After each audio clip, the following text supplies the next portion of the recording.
राधे राधे दोस्तों, स्वागत है आप सभी का मेरे इस चैनल पर लड्डू गोपाल जी क्रिएशन आर्या, जहां मैं आप सभी को पूजा पाठ से जुड़ी हुई बातें बताती हूं। तो आज मैं आशा करती हूं कि आप सब ठीक होंगे और मैं भी ठीक हूं। तो आज मैं आप सभी को हरतालिका तीज व्रत कथा के बारे में बताऊंगी और पूजन सामग्री क्या है इसकी, तो वो आपके साथ शेयर करूंगी। अगर मेरी वीडियो आपको अच्छी लगे तो प्लीज़ मेरे चैनल को लाइक, सब्सक्राइब एंड शेयर ज़रूर कीजिएगा और वीडियो को एंड तक ज़रूर देखिएगा।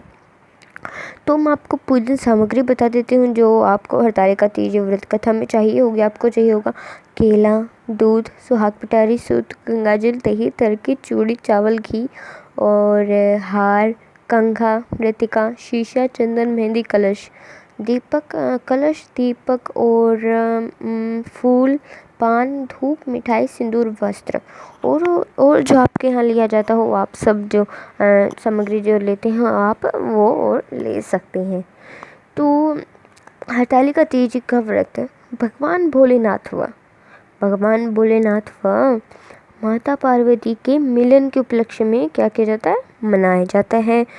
तो अभी मैं आप सभी को व्रत कथा जो है वो सुना देती हूँ। तो अभी तो मैंने आपको बताया पूजन सामग्री आपको क्या क्या चाहिए होगा सामग्री। हाँ, तो अभी मैं आपको हरतालिका तीज की कथा सुना देती हूँ। तो एक बार भगवान शिव ने माता पार्वती को पूर्व जन्म का स्मरण करवाते हुए इस व्रत के बारे में बताया। माँ गौरी ने माता पार्वती के रूप में महाराज हिमालय के घर क्या जन्म लिया था। बचपन से ही माता पार्वती भोलेनाथ को वर के रूप में पाना चाहती थी और उसके लिए कठोर तपस्या भी की थी। माता पार्वती ने भगवान शिव को पाने के लिए कठोर तपस्या भी की थी।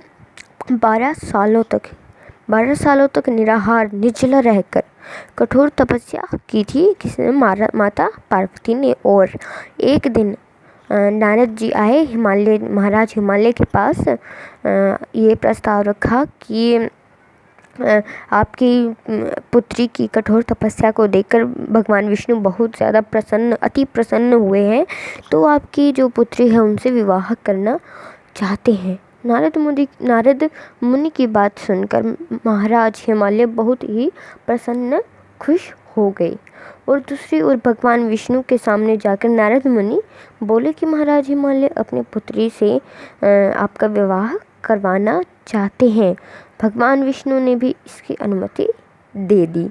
तो फिर माता पार्वती के पास जाकर नारद जी सूचना देते हैं कि आपके पिता आपका विवाह भगवान विष्णु से तय कर देना चाहते हैं। कर ही दिया है। यह सुनकर माता पार्वती बहुत ही ज़्यादा निराश हो गई।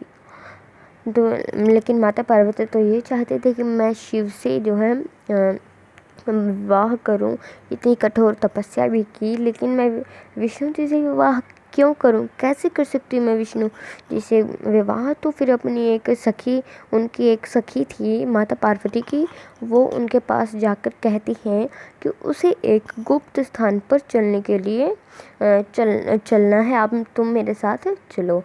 माता पार्वती की इच्छा अनुसार उनके पिता महाराज की नज़रों से छिपकर उनकी सखी के साथ माँ पार्वती सुनसान जंगल में जाकर एक गुफा में रहने लग गई।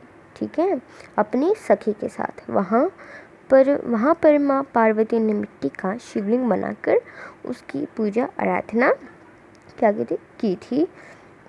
फिर और जिस दिन शिवलिंग स्थापना सौभाग्यवंश, उस दिन हस्त नक्षत्र में भाद्रपद शुक्ल तृतीया का दिन था जब माता पार्वती ने शिवलिंग की स्थापना की थी। इसी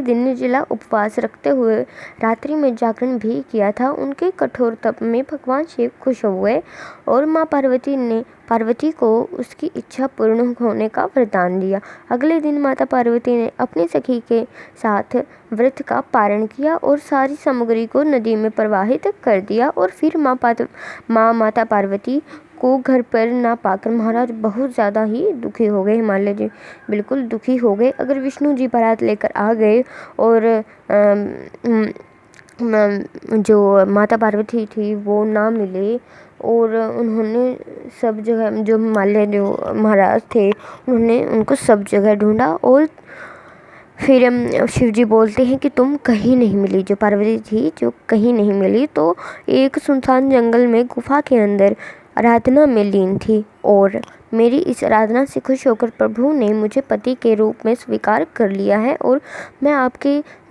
अब आपके साथ तभी चलूँगी तब आप मेरा जो विवाह है जो मेरा वो शिव जी के साथ करवाएंगे। इस प्रकार महाराज ने उनकी बात मान ली और इस प्रकार महाराज ने पार्वती की बात स्वीकार कर ली और उसे महल में ले गए।